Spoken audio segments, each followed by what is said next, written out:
and it let out this blood-curdling, guttural scream.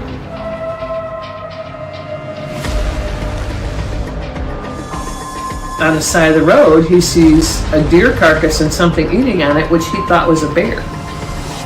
And as the lights hit it, it stood up. And, like, this gives me chills talking about it. He said it stood up and it had the face of a man.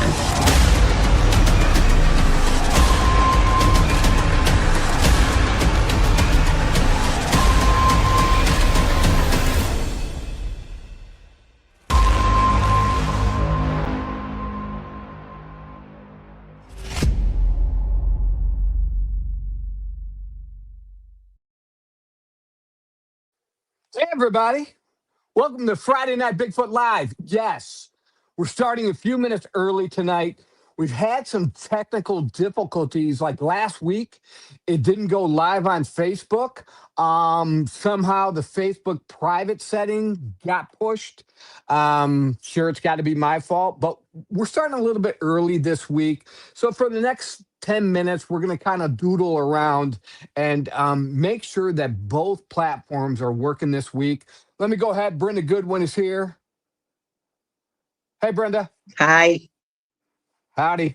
All right. So we're going to dork around for a few minutes. I'm going to make sure it pulls up on Facebook and YouTube. And honestly, Brenda, I can't wait to hear your story again. Hey, everybody out there, Brenda Goodwin has had another Bigfoot sighting just last week. And then a little bit later, we're going to talk about it. We've got Wayne C. Ash on the show tonight. He is an eyewitness of a juvenile Bigfoot. So we'll get to hear his story about it. And we're going to tell you about some updates that should be coming up, hopefully, at the Bigfoots of America podcast show and Bigfoot of Michigan. But for now, let's make sure that everything is rocking and rolling. I'm pulling up my YouTube. I got a big monitor here in the podcast show. And we got some exciting stuff going on here, Brenda. Oh my gosh. I just ordered a big neon sign. Yeah. That should fit. I'm going to put it here. I'm not sure where I'm putting it, but Bigfoot of America podcast show. So I got to figure out where I'm going to put that. We're doing some new things. I got a tech guy coming out. We want the podcast show to be fully professional, but also mobile. So when I go to conferences and speak, or if I just want to be a vendor and have a live podcast show, that's what we're going to be able to do, have a mobile podcast show. Cool. All right, hold. Yeah, so I'm totally excited. All right, let me get back here. For you. All right. I need to push this button. Do. Here we are. Bam. I'm looking at myself. It's so funny. All right, there's a little bit of delay. All right, so we're on YouTube. Cool, very cool, very cool. All right, let's check out Facebook now. Oh, my goodness. What a pain in the butt. Okay, it says live around my profile picture. What is going on with this? As you can see, hear the echo in the background. Live viewer comments show up on StreamYard. This is an example. Okay, cool.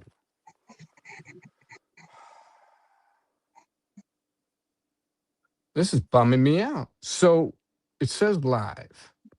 So somehow, let me see something here. Was that private or public? Right. That's what I got to find. Last week it was set on private, and that was the problem. And I don't know how it got set on private.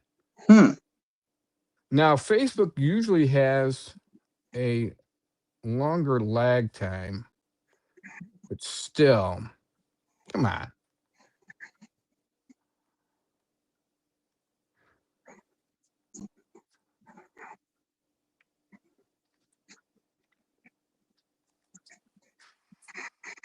I don't want to have to start over. You want me to go out and check your profile? No, because we've got a good connection with you, so I don't want to lose you. Okay. I'm going to see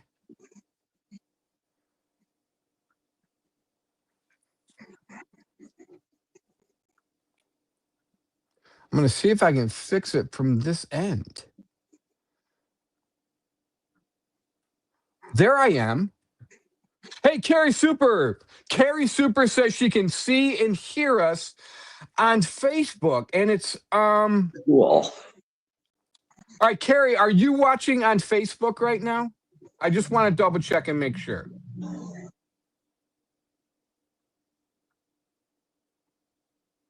And Carrie, I think I walked by you at work. Carrie and I used to work together. Well, we still work together at Ford Motor Company, but we worked at the Utica trim plant, and that closed. And now we're both at Van Dyke. And it wasn't about a week or two. I walked by her department. I'm like, is that Carrie? And I wasn't sure. So Carrie says, yes, you can see us on Facebook. Everything is live. I can see us on Facebook now. Very cool, very cool. Hey, man, 6:52. Let's go ahead and bring Wayne C. Ash in. I have not met Wayne before, but we kind of bounced off each other on Facebook. And yeah, from my understanding, and I could be wrong, he'll reiterate this or clarify. I think he is a juvenile Bigfoot eyewitness. So, yeah, Carrie, I walk by you, I look at you, and I'm like, is that Carrie? Yeah. So good to see you, Carrie. Glad to know we're working at the same plant. And next time I will stop and say hello. And thanks for tuning in, man. All right, let's bring Wayne in here. Wayne, what's going on, buddy? Hey, how's it going, everybody? Man, going good. Thanks for hanging in there. You know, we kind of had some little bit of miscommunication, but then finally hooked up and got you on the Absolutely. show. Yeah, man. So this is Brenda Goodwin. She is one of my moderators for our private group, which is called Bigfoot of Michigan and the Bigfoot of Michigan podcast show. And then we're on all the social media platforms, Wayne, and probably in another month, if everything goes according to plan, we'll also be on Roku and Spreaker.com. Of course, we're on Spotify, we're on Apple Podcasts, so all of that. But how are you, sir? You good? And man, I want to hear your story about I'm what doing has awesome. happened to you. Well, in Michigan here, we'll say the Bancroft Byron area. We, a friend of mine, we were like 16 years old, and we wanted to, smoke cigarettes. So we decided to go for a walk around this probably 4 or 5 mile, kind of a triangle area. And in this time period, as we were coming around, we had cornfields on either side of us, and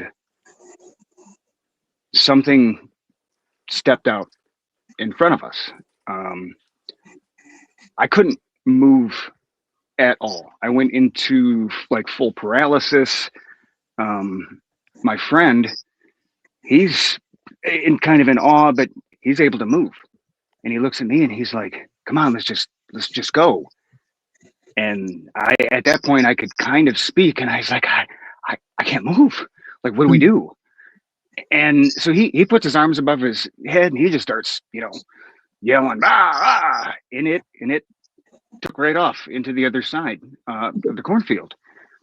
But in those short few moments, it was within 10 feet. It was Wow. probably close to my height at the time, and it was like 5'6", 5'7". The biggest thing was it crouched down a little bit and kind of put its arms out a little bit, and then kind of like swayed to the side back and forth. But as it was doing that, its lips, almost like a cat, was kind of like growling. You could just see its lips going, but it wasn't like words. And at that point, that was when I was in full paralysis. And then my friend, yells at it. It takes off. I'm finally able to kind of get my stuff together. We continue walking down the road, and the entire time we're walking, I'm like, wait, hang on, listen. We stop, and you can hear crunching in the cornfield. This thing was just paralleling us the entire time. So that was freaking me out. We had another path, this dirt road that no lights, nothing at all. And the entire time, nothing out of the ordinary, just quiet deadness. We get down to our house, and a friend of mine had decided to show up, and he had actually climbed on top of the house, was going to scare us. But he said just moments before he heard us coming down the road, everything went silent. And he said that the tree behind him, he heard it sounded like something was climbing in it. And as I'm looking at him up on the roof and he's telling me that, and I'm like, that just happened right now? He says, yeah. I says, get down, let's go in the house. We're going to have a powwow and talk about what, just culminated here. And that was 30 years ago. And it took me every bit of 20 plus years of sticking my nose to books, watching every documentary, researching, everything I can to really decide what it was that I saw. And that's what I'm most comfortable with. As far as giving you more details, it was a female. Brown? Okay. Oh, good stuff. It was nighttime, so I mean, it was dark furred, but it had bare breasts and bare face, mostly hair come down, but was still maybe like shoulder length as it was, kind of doing its thing. But it wasn't like big and husky like I've seen videos and stuff like that. But again, it was less than 6 foot tall. Right. So, no, that's fantastic, Wayne. I mean, hey everybody, let me check in. We got Jerry Lynch is watching. Nobody on YouTube yet because, of course, we were supposed to start at 7:00, but I knew Wayne was coming on the show tonight, and we've had some technical difficulties, but it looks like everything is running. I'm watching us on YouTube right now and watching us on Facebook. So that is fantastic. But we'll kind of rehash everything, Wayne, for the people when they come into the show. yeah, absolutely. Prior to that, so we're talking 30 years ago. Mm-hmm. Back then, only now are we starting to break ground on, I just read the statistics that back then, it might have been like 1% of people might have believed that Bigfoot is real. Now it's somewhere around 25% that could say, hey, sure, maybe it's real, but I don't know. But so for the most part, it's still the butt of the joke. I was out in Lansing, Michigan last night on the Barron and Sydney Night Show. And this is something we were talking about. Is it's just still the butt of the joke. But now the tables are turning because, number one, we have so many eyewitnesses. And now we're getting better and better data. I mean, I've got what I believe is a picture. I've gone out myself, found multiple footprints. I've heard him yell, howl, hoot, all of it. I heard him speak, all of this. But really, I guess the bar is set at the Patterson-Gimlin film. Now, touching on that for a minute, I still believe that is real. I haven't seen the video yet about trying to debunk it and all that. But off the top of my head, I still believe the Patterson-Gimlin film is real. And maybe, being an actor and all that in the Detroit area, live stage, film, TV, all that. It's like, look, I also know that when you try to do a reenactment, you're going to do a lot of rehearsals and blocking, trying to get the angles right, trying to emulate what really happened. And so this film that's supposedly out there that debunks it, for me, maybe they're trying to film a reenactment or something, but I'm still sold that video is real. But going back to you and your sighting 20 years ago, so you're about the age of 16. It happens. Prior to that, did you ever think about Bigfoot? Was Bigfoot even on your mind before you saw this female Sasquatch? And you think it was a juvenile? Yeah. No, I would say, I was definitely open to the belief of there being a large hominid, undiscovered, but I was more like into other cryptids like the Loch Ness Monster at the time. Oh, yeah. So I definitely love cryptids. I was kind of going into that stuff, but for some reason, Bigfoot really hadn't hit me. I didn't think it was a Michigan thing. I thought it was like, Canada, Alaska, way Tibet, out west. Yetis. Yeah, absolutely. It didn't expect it to be, literally in someone's backyard. Yeah, we had the $6 million $6 million man, right? And Andre Yeah, the yeah, Giant as the Sasquatch coming out of the UFO. that was a good episode. Yeah. The funny thing about that area as well is my friend's grandmother. She lives in this old house by herself. This is the house that we would walk to out in the middle of nowhere. She describes one time about in her backyard in these, large grassy fields. She's like, there was something sitting out there. She says, and I looked and said it was, it's a big black dog. So she took a picture of it and then realized it was, as she said, no, this was a big wolf, but it got up on two legs and walked away. This was in her Wow. backyard. I mean, it was probably 100 yards out in this huge field, but still. And then she's like, well, hang on. I have a Polaroid photo of this. And she showed me two photos. One, what looked like just a big black furry blob sitting in this grassy field. And then the next was the back of it as if it was walking. And it just, again, it looked like a bipedal, dark, furry object, but it had very pointy, very tall, pointy ears. So Yeah. again, as I'm doing all this research and I'm thinking back and I'm like, I know I can't get that photo again. I don't even know where it's at. This was so long ago, but those little details have been speaking to me throughout the years. So now I'm just so anxious, hungry to kind of find more, I guess. I mean, I've heard things hunting, but I've never had that type of visual that I did, face to face like that. So let's rehash this a minute for the new people coming on board. So it steps out in front of you from the cornfield. It's definitely a female. It's bare chested, so you can tell it's a female. Probably a juvenile because it's between the height of 5'6", 5'7", darker fur. What's interesting about its action is sometimes I wonder if they try to trick us and make us believe that they're bears, like yours. It you said kind of went down and swayed. Now I've heard a lot about that. I got an eyewitness out by me who's been surrounded by him. He said and they were all kind of doing that slouching and swaying thing. And I wonder if they do that, like your eyewitness encounter, they do that to try to confuse us so that we might think they're bears. But then yours was making the growling with its mouth and its lips. Yeah.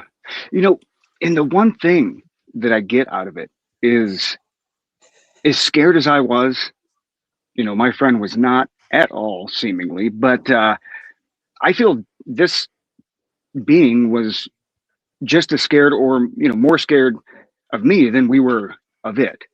And then that whole following and paralleling us, I think was just purely out of curiosity. I don't feel like I was going to become harmed of this. That was definitely one deep down thing that I could feel. It just was my head, my brain has never seen something that was supposed to be fake, but real, Yeah, and I think you make the point. They're just as interested in us as we are of them. I think they keep a distance now because of like we've talked about this a million times on the show, whether it be our sicknesses and of course men with guns and all of that. And it seems that women have better interactions with these beings than men do, because I think they attribute men more to might having guns. Hey, I wanted to touch on something really quick, and then Brenda, we're going to go to you.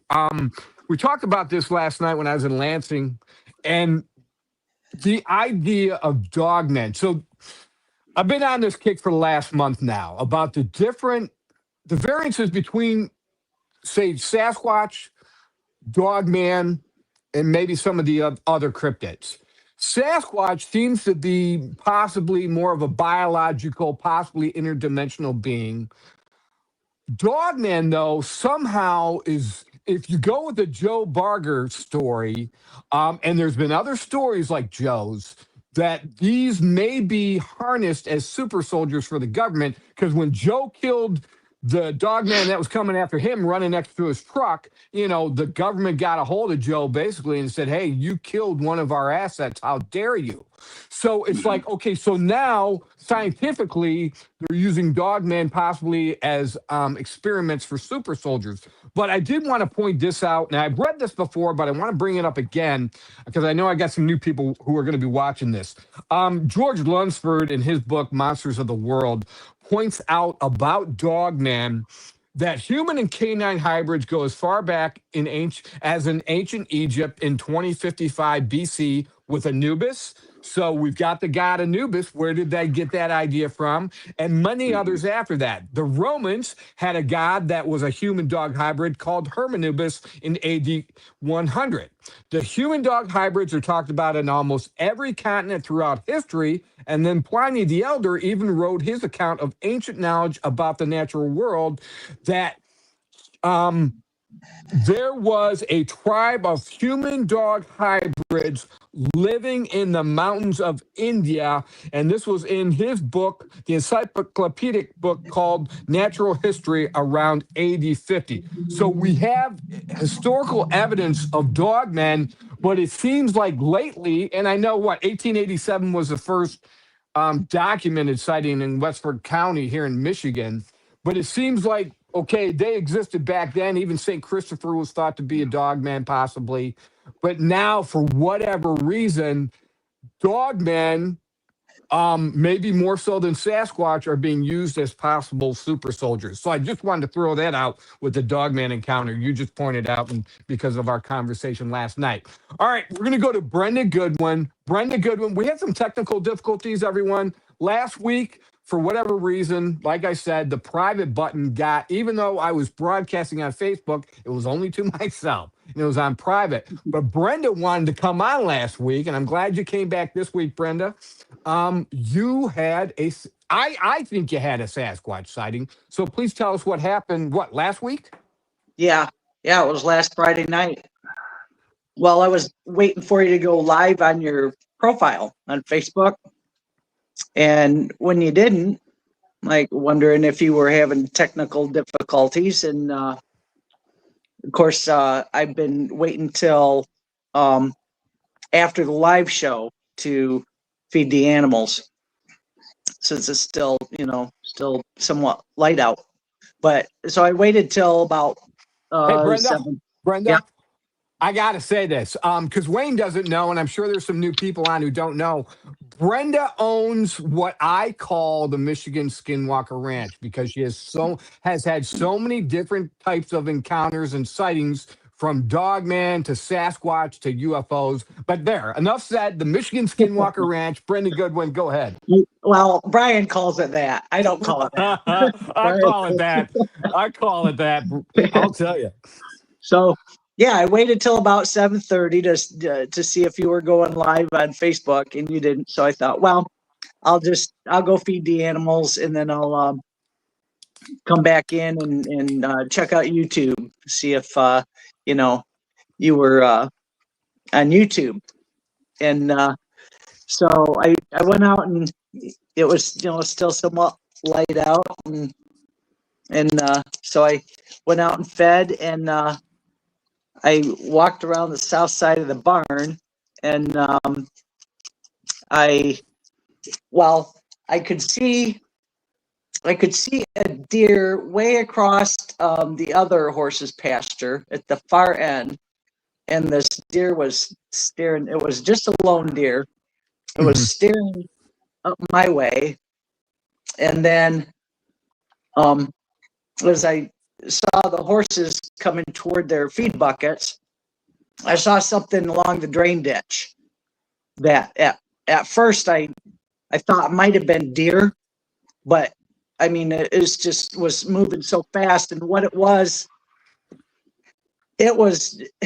two blurs that were about 4 feet in circumference that just moved so quickly. It was just like really super fast. And these two brown blurs integrated into one big brown blur Wow. and dove into a thicket on the other side of the mound on the other side of the drain ditch. And I'm like, just shaking my head, like, what? Whoa, what? What was that? And I'm just, racking my brain. I'm like, what? Are you kidding me? And my first thought when I saw that was of that sighting last spring in Monroe with that guy and his son bow fishing Yep. on Yep. Plum Creek or something. Yeah. And Plum Creek. that one jumped out of the tree and took off, and the dog was chasing it, and it ran up over the railroad tracks. And they said that its legs were moving so fast that it was like a blur, like its legs were like a blur. Well, And that's what muscular came to buttocks. mind. Huh? Yes. Yes. And a very muscular buttocks. Just like Patty. Just like Yeah. Patty. Yep. But yeah, this thing like these two blurry. It was kind of a lightish brown blurs joined together, like it infused, and then dove into this thicket. And I went ahead and fed the horses, and I'm like, I kept looking on the other side of that drain ditch because I've seen deer pass through there before, and they keep moving and they show up either in the other horse's pasture or in the hayfield. So I kept looking in the hayfield to see if there were deer gonna show up in there. Kept looking, no deer, no deer. And then, of course, I looked to see that lone deer that was on the far side of the other horse's pasture. That one was long gone. And I'm looking around, and even in that horse's pasture where I was feeding, there was no deer. I kept looking across the drain ditch, expecting some deer to show up. No deer. Walked back on the other side of the barn, fed the cats, went out to check the drinker, could see from a different perspective into the hayfield and the other pasture across that drain ditch. Still no deer. No deer. And I'm just shaking my head. I'm like, it wasn't deer. It just wasn't deer. And there was no deer in the behind the house, which there usually are. There are usually deer all around here in the evening. All around here. And the only one I saw that night was the one on the far side of the other pasture. And it was, looking down this way. And then it must have got startled from what I saw and took off. Well, I startled something. And that was, it was a blurry squatch or two of them. I've never heard of such a thing that they've, that two integrate to form one, big blur. I don't know if it was like starting to cloak or what. I wonder. No. All right, let's take a break. We're gonna come to that back in a second. Tom Rudder is watching. Jerry Lentz, Deanna Rakestraw says hello. Brian, Brenda, and Wayne. Nice night out. All right, so Wayne, we're gonna go back to you. As you probably just figured out, we get a little bit crazy on this show. Brenda's got an episode coming up. We're in post-production on our season 3. And she's got an episode coming up. And I want to include the pictures you sent me today, Brenda, because you can almost see, like what you're talking about, a blurry blob. And then even if it wasn't two blurry blobs coming together to form one, maybe it was a younger one stepping in front of its mother. I've been thinking about lately, wait a minute, are they always in a state of cloaking and then they have to come into our physical realm? Or can they just be here and then cloak at will? So which is it? Are they more cloaked? Is that their more natural state of being in our dimension? or do you know what I mean? Wayne, we haven't asked you. First time on the show, first time talking to you. Sorry to throw all this stuff at you. Do you lean more towards the Gigantopithecus narrative, more biological, Neanderthal, or interdimensional? Hey, thank you for asking me. Actually, that's a great question. I am Mm-hmm. definitely towards the, um, we'll say interdimensional, but maybe another, definitely not Gigantopithecus. It's Okay. not that. This thing, I believe, definitely more towards man, but I believe that it resides here in its, slightly less domesticated than we are, but they can basically go invisible at will if they need to, protection, Okay. things like Okay. that. Yeah, my thoughts are like this. Okay, they're way ahead of us. Like I can sit at home. I like to watch football and basketball just like anybody else. You know, when I can, I watch the sports on TV, the professional sports, the NBA, the NFL. Now I can sit in my lazy boy all I want and I can scream and shout at the TV and be like, "Oh man, you should have done this play or you should have done that play." But if my fat ass got on got on the court or the field with any of these guys, there would be no comparison. And so I Mhm. think about that because I had a former Army Ranger contact me one time. He's like, "Hey, I don't want to be on your show, but I want you to know I had a Sasquatch encounter." He said, and I'm an former Army Ranger. I'm still physically fit. I got out there in the woods and I saw one of these Sasquatch jump from one tree all the way to this other tree. He said, then they kind of started confronting me, letting me know they didn't want me around. He said, and the size, speed, agility, power of these things. He's like, Bryan, I'm a former Army Ranger, and they scared me out of my mind. I haven't been back to the woods since. So, with that said, these creatures, like you're saying, Wayne, are so far ahead of us, so more acclimated to the forest and living in the forest that, dude, come on, man. I'm worried about if my shoes fit good when I'm walking through the forest or stepping in a pothole. I got to look down constantly so I don't trip. And so these Yeah. things are used to living in there with their mid-tarsal brakes and their agility and speed. I think you hit the nail on that. And I do believe there's some sort of human hybrid as well. Mhm. So good stuff, man. Brenda, yeah, man. What are your thoughts?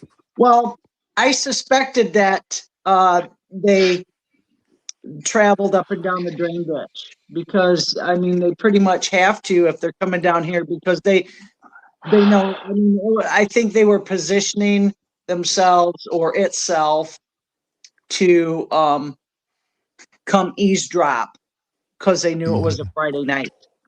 Oh man, They you come said eavesdrop that. on us on Friday nights. I am And, so glad you said that. And keep going. Keep going. and of course, the last time I was on, um, it was light out, but and we had a storm come through that night. But an hour before the storm, I heard the tapping outside again. It was about 11 o'clock at night. It was a Friday night. They come eavesdrop on us Friday nights. They like it. They prefer it when it's dark out, before the time change. But I just Hmm. wonder if they weren't because where I'm positioned, I'm by some roads, so they have to travel that drain ditch because there's foliage on each side of the drain ditch, to where they can't be seen by vehicles going by the roads. And but I think that I went down there and I startled it or them, Hmm. um, when because I was about a half an hour early in feeding. So, I startled it and it dove back, dove in the thicket. I mean, there's briars there and stuff. I wouldn't go in there, Hmm. but it dove, just Mhm. this big blurry blob just dove right in there. And that's where it stayed. Now And that then later reminds on, me. it did show up after dark and, start tapping outside. That reminds me of Robert Glenn Effler, friend of mine on the NCI team. That was one of his sightings, man. He said this thing dove, it jumped like a cat, basically. Just Hmm. cleared a whole amount of distance into a thicket. And Wayne, you Yeah. don't know much about me, but this is a picture of a Sasquatch. His name is Scout. I got off. I was very fortunate to catch him peeking out from behind a tree after Oh he man. grunted like a grunt bark at me. But what Brenda is talking about, I'm going to expand this for you, Wayne, so you know what goes on Hmm. here at Bigfoot of America podcast show. Right after that, a day or two later, they came to my house. I live in Sandusky, Michigan, in the middle of the thumb. And if you ever heard Yeah. about Scott Carpenter or anybody, a lot of people will tell you that sometimes they will follow you home. Well, they came to my house, Yes. started banging on the camper. I got a little spread here. Sandusky is like kind of like the Shire. I always joke about it. It's this little town in the middle of nowhere, kind of Hmm. offset. It's out of the way. Well, they came, they banged on our camper, and my girlfriend and I, we had to go out there and like, hey, don't bang on the camper. Then I had to tell them, don't bang on the house. It's so old. Don't jump on my roof. You'll fall through. And then the next night, what do I hear at my window? But it sounded like a tiger out there doing the infrasound growl. Oh yeah. And I just said, hey, I hear you and thank you. So that's too what Brenda's talking about is so amazing that they are. Hmm. And so we've had a history. I've had some weird sounds going on here when we're doing podcast shows on Friday night. We're speculating now, like, all right, are they listening in? Not all the time. We try not to go too crazy with this show, but there are some Never know. very right. You never know, and very interesting encounters. And just because of Brenda sightings, Sherry sighting, our other moderator, Cheryl Green, our other moderator, her lifelong history with Sasquatch. That's actually last week's episode, I think. Um, but I'm in an area, Wayne, what I call the Bigfoot Triangle, and Yeah. Yeah. Yeah. I know where 4 clans of Sasquatch are right now. So, and that's within a 300-mile square square range or whatever. But I wanted to Hmm. ask you, Wayne. So I'm going to tell you right off the bat, and I don't care if you totally disagree with me or not. Here in Michigan alone, everything we've been learning, Brenda, share all of us together in this group for the past, about 3 years now. Um, we're learning. I don't think there are hundreds of Bigfoots in Michigan. I think there are thousands of Bigfoots in Michigan, maybe not tens of thousands, but I think they're in thousands. And the Mhm. reason being is just the information we found. And there's an ancient Native American story that talks about it's in Robert C. Brenner's book called Sasquatch Sightings in the Thumb of Michigan or Bigfoot Sighting in the Thumb of Michigan. And in it book, and Val Savala brings this up as well, is it talks about um, American Indian tribe, I think is Ojibwa, Chippewa, a bunch of different tribes had to bind themselves together here in Michigan to war against what they called the prairie people because they were as numerous as leaves on a tree. And so the reference is understood to be Sasquatch, these hairy people. So, with all that said, all the data we're collecting, what are your thoughts, Wayne, about what's the general? See, I hate this. I try to respect everybody else's point of view. Hmm. But when I hear that, they're probably like bear, and there's probably one or two here and one or two there. No, man, they run in family groups, anywhere from 3 members on up to 10, 15 groups, and they stick together. And you might find, if you see one alone, it might be a rogue male who's off on his own, trying to find his own territory, trying to find his own mate, and all of that. But what are your thoughts about the population? I can't speak for other states, but what do you think about here in Michigan?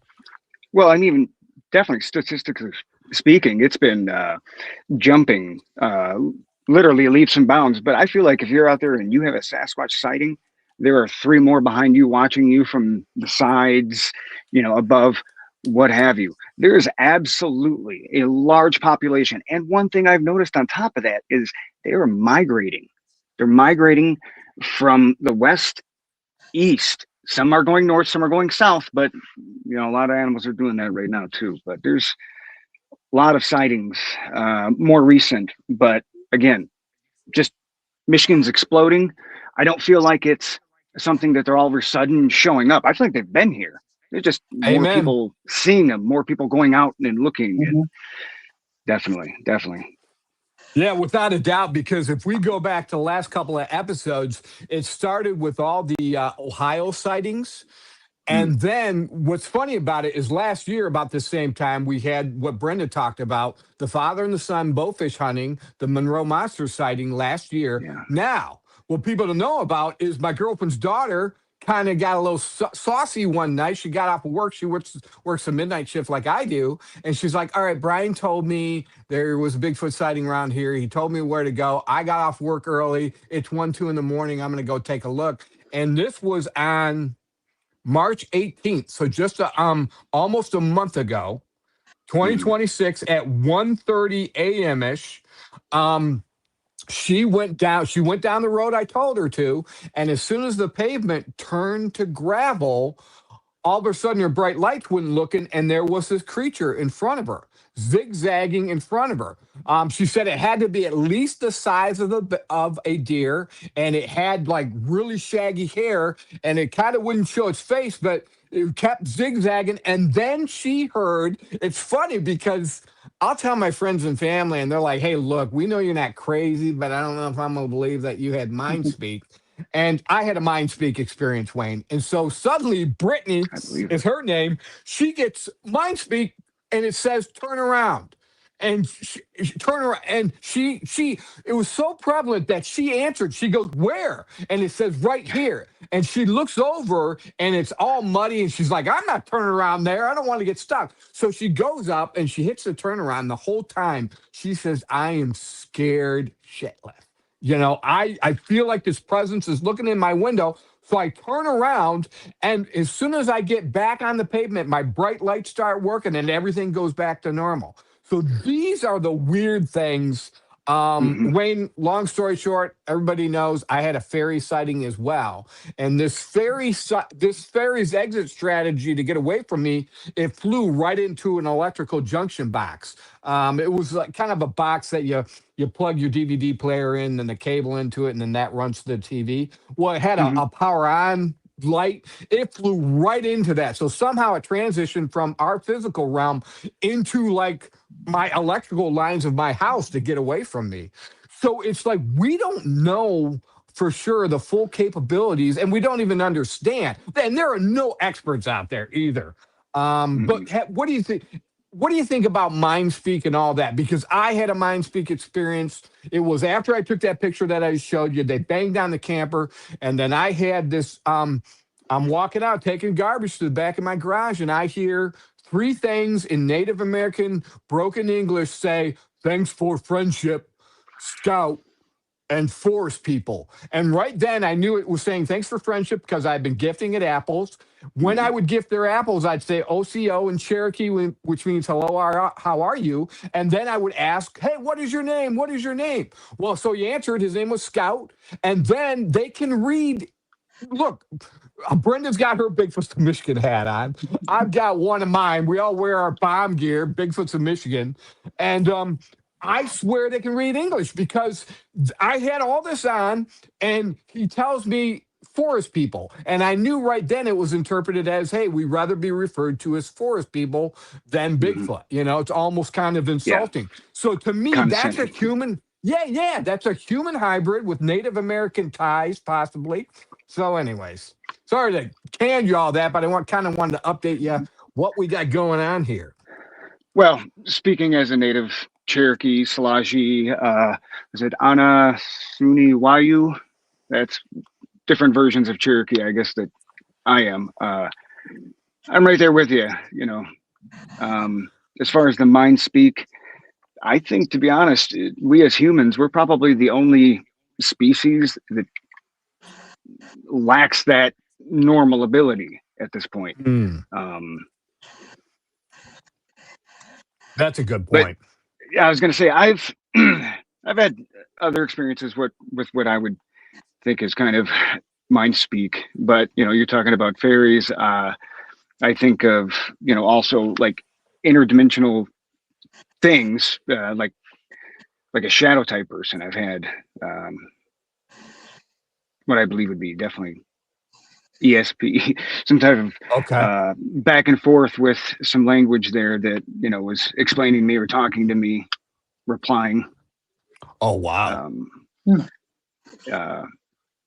To the point where, once I've realized what I believe was going on, like I could then not audibly ask a question, but then ask a question with, my head back.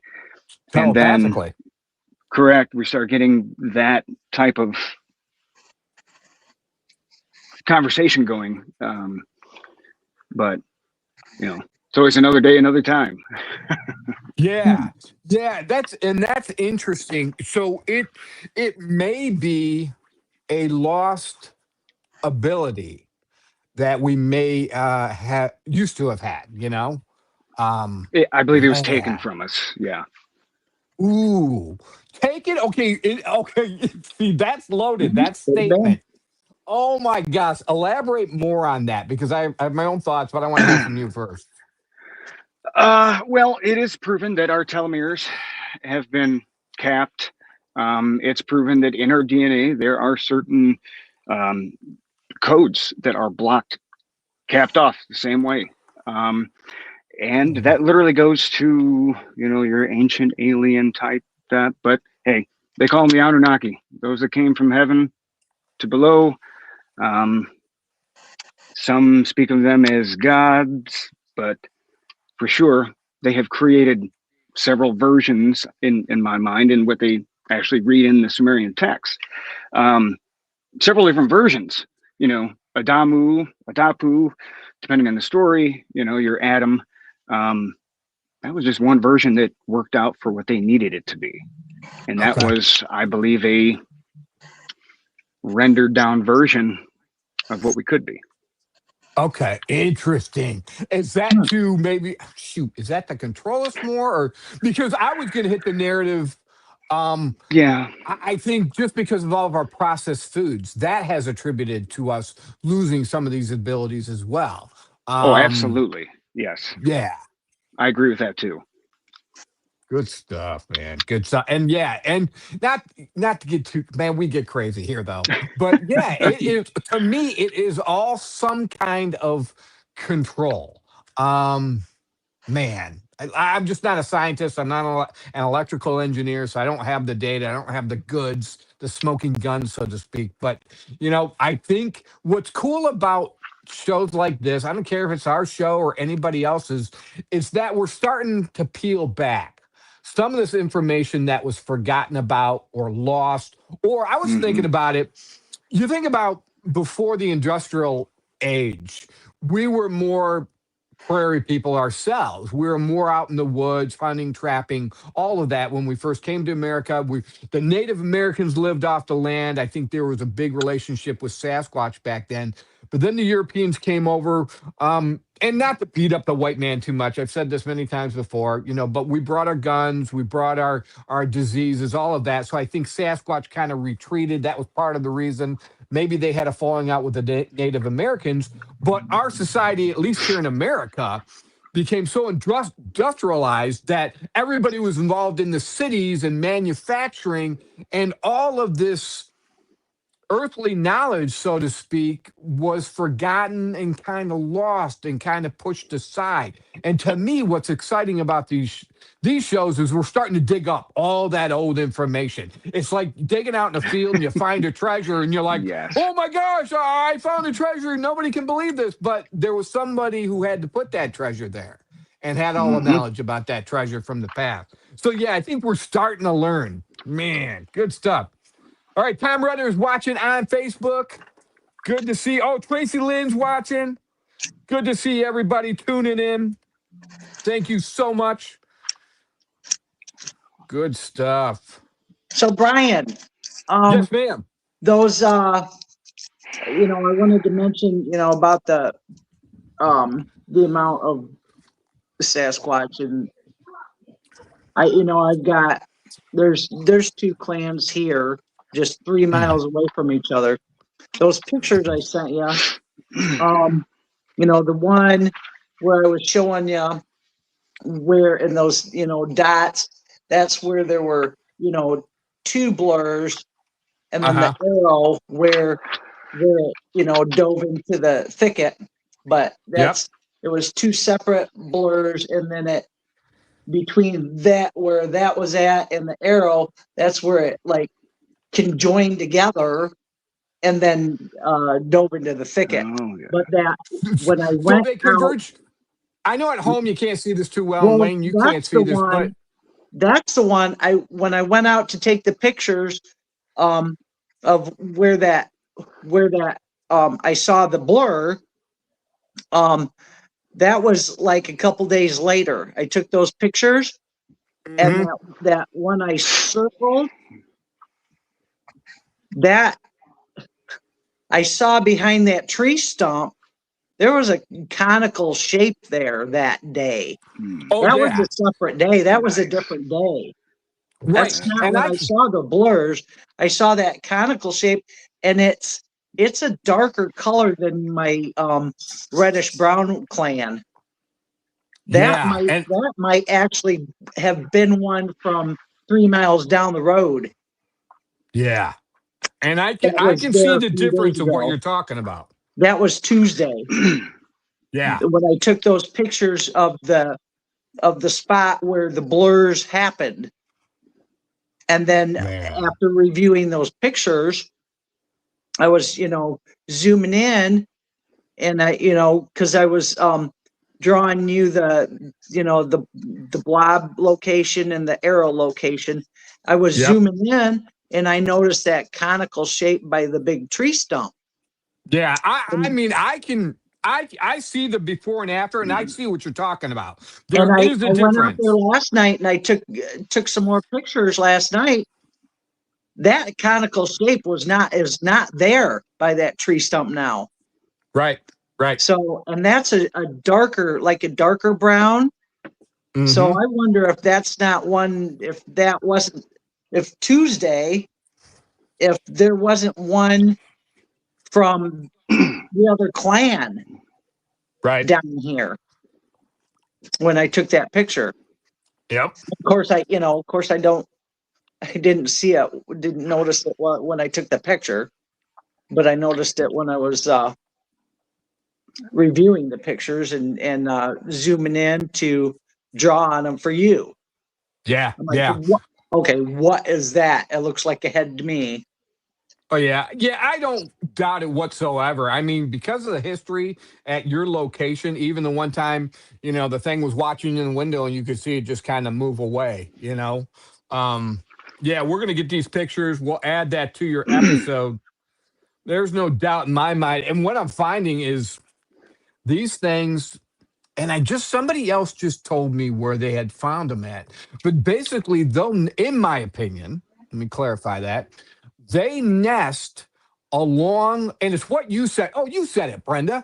See, I've always had the theory that they nest near tributaries of larger rivers. So you got a river that's stocked with fish, and then you got a small creek or tributary that runs off of that, which actually feeds into the river. That's where their nest, and they always follow those tributaries because that's where all the game comes in, the deer, all kind of small critters.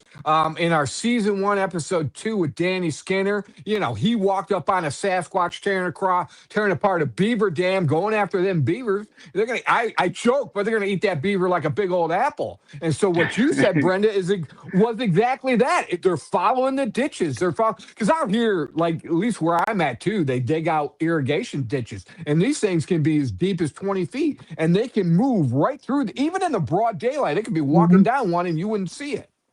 Right. Yeah, and then there's like, well, here there's like what is it? 3 different drain ditches conjoin there, at just east of my mom's spring-fed pond. And then it continues through to another pond on another property. So yeah, there's multiple spring-fed ponds around here. Yeah. And Wayne, just to kind of rehash what her episode's going to be like, Sasquatch sighting. Her mother saw Dog Man. We have a possible Laura may have seen because they have the glowing red eyes, and Brenda may have seen a little person, possibly. Also, phantom stallions running in the pasture in the wintertime. UFOs, what that big cylinder one, right, Brenda? Yeah, it was. Yeah. Well, it was moving so fast I couldn't tell if it was round or tic tac shape, but it was at least the size of like a big beach ball. Mm-hmm. You know, you get one of Wow. them big beach balls that you know pop back and forth on the beach or whatever. Yeah. I have Yeah. Yeah. personal videos of orange orbs here in Oh, Michigan that cool. I've uploaded to YouTube as well. So Fantastic. Well, what's your YouTube? Yeah, we're getting close to wrapping up anyway. Wayne, where can people find you? And yeah, what is your YouTube channel? it is Exit Rock Ash. That's XITROCK. Okay. Exit Rock. Let's see, Wayne Ash 6 on like your Facebook. Pretty much all the links you can find from my social medias on each of the social medias too. So there's a lot of links in there. Very cool.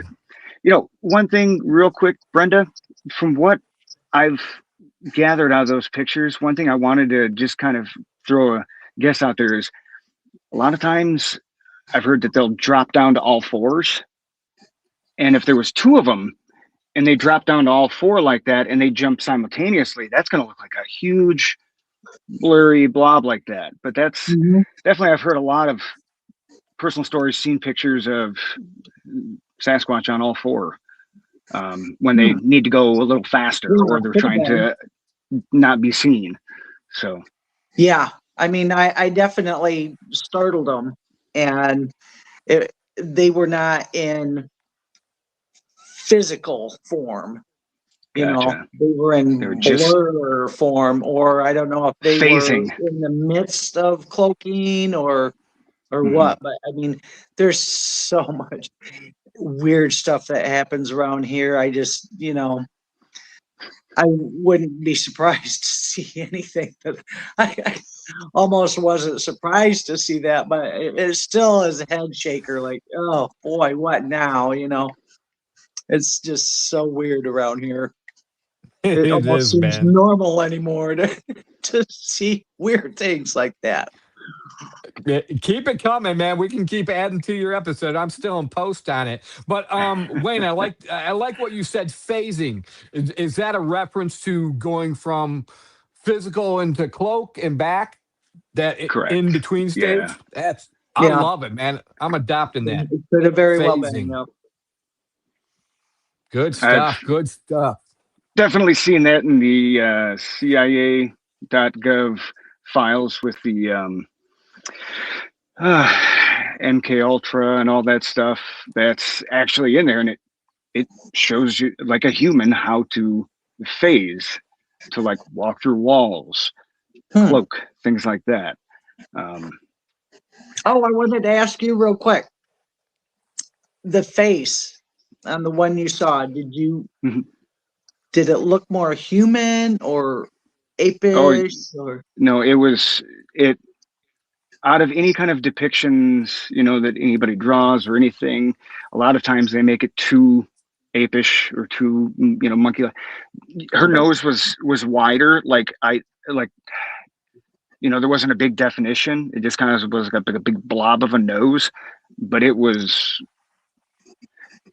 at that time, I thought it was a monster, I was terrified, and it took years to figure out, no, that's something that exists here with us. Yeah, I second guessed myself when I saw my first one like 20 years ago or so. I'm like, it's gonna really see what I saw. But good stuff. I finally came to terms with it. And Wayne, to your point, everything you just said, that's the connection to the government. I mean, look, I've got all these books just stacked here. horror cinema. Where did Hollywood, I talk about this all the time, but where did Hollywood get half of their ideas from? You've got The Creature from the Black Lagoon. Where did all these, Wolfman, where did all these ideas start coming from? I had heard through the grapevine that Steven Spielberg had a briefing with the Close Encounters. CIA. Yeah, like you're talking, and out of that came Close Encounters and E.T. Except E.T. would kill you with his finger, not heal you. So That's right. So to me, Hollywood alone, from The Invisible Man, all of these things, Predator movies, The Cloaking, we could talk, and we always talk about these things all the time. Hey, Nora Scott is out. Well, Jason Finch says, hello, everyone. Bigfoots of Michigan at the show. Nice to meet you all. See you, brother, Wayne Ash. Let's see here. Here is Nora Scott is on. Now, Nora, I want to get her. What does Jason said? I'm sorry for missing your show tonight. Oh, that's okay, Jason. You're good, man. We post it afterwards anyways, and you can watch it anytime. But Nora Scott is a fairy eyewitness like I am. And over the past 2 weeks, a week from today, I was going to release episode 61 today and 62 next week. Anyways, I interviewed a gal by the name of Samantha Lifeker. And so much of what we talked about here tonight, astral projection, phasing, basically she had what I would call a slender man, a rake type of person who would wear flannel and jeans and scare her and her little brother half to death in this certain house in Lansing. And Samantha's also had a Bigfoot encounter, but she talked about going in and out of her body, being abducted by aliens, all of this topics that we talked about tonight. She's kind of had all mixed together in her life. And those 2 episodes will be coming out next week and the week after. But she's the author of the book called Born Awakened. And she just gives an account of everything that's happened to her in her life. And it's what we've been talking about. All this stuff is coming to light. And man, I think it's great information for everybody. All right. Anything else you guys want to talk about before we wrap it up? Oh, can't think of anything right now. It's nice to meet you, Wayne. Yeah, it was nice meeting you as well. And I mean, man, I love everything we talked about and then some. Oh, it's a ton of fun, isn't it? Oh, yeah. We could go on and on and on for hours. We could, yes. Yeah, and Tom Rudder's watching us on Facebook right now, and he makes this is the whole point of my show. The number one most important thing about our show here at Bigfoot of America are the eyewitnesses. It's you, Wayne. It's you, Brenda. Because Tom Rudder makes this comment, and he hits the nail on the head. He said, it seems like with each podcast, we get more terrific information. Remember, if we all give a little, we all gain a lot. And that's so well put, Tom Rudder. We appreciate that. Hello, Christine Dunlop Steggarts. She's watching as well. Tracy Lynn, hello. Good to see you, Tracy. Thanks, everybody, for tuning in. And this was another wonderful episode. Wayne, thanks so much for being on. Wayne, hey, man, I'm going to add you to what I call our co-host group. So whenever you feel like coming on the show, you can come on the show. It's every Friday night, 7 p.m. Eastern Standard Time, even though we started a little bit early this week. But you're welcome on the show there, sir. I appreciate you coming on. Hey, thanks for having me on. I appreciate it. And I'll see you probably next Friday. That's great, man. The door is open. And Brenda Goodwin, how can I thank you enough for all that you've done for this platform and just all your crazy encounters out there where? At the Michigan Skinwalker Ranch. All right, guys, I'm going to go ahead and put you backstage right now. And if you can, Wayne, stay there, and I'll see you in a moment.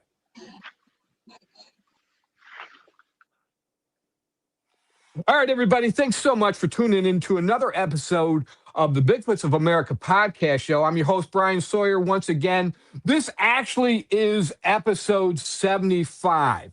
we are going to bigger and better platforms. We've met some people and they've asked us to go bigger, so that's what we're going to do. So over the next couple of weeks, even though we've made some recorded shows, which are like episode 61 and episode 62, part 1 and part 2 with author Samantha Leifker, who we just talked about. Everything will kind of fall back into place because we've had a difference between the recorded shows and the live shows. But next week, everything will fall into place with episode 76. And this one was episode 75. So thanks with your patience with that. Check out Wayne. He told you where to find him out. Check Brenda out. Follow them on their social media platforms, on their YouTube channels, all of that. It's exactly what Tom Rudder said. I want to read this one more time before we close it out. Tom Rudder says, it seems like with each podcast, we get more terrific information. And remember, if we all give a little, we all gain a lot. All right. Perfectly said, Tom Rudder. Thank you so much. And to everybody else, I'll see you next week right here at the Bigfoots of America podcast show.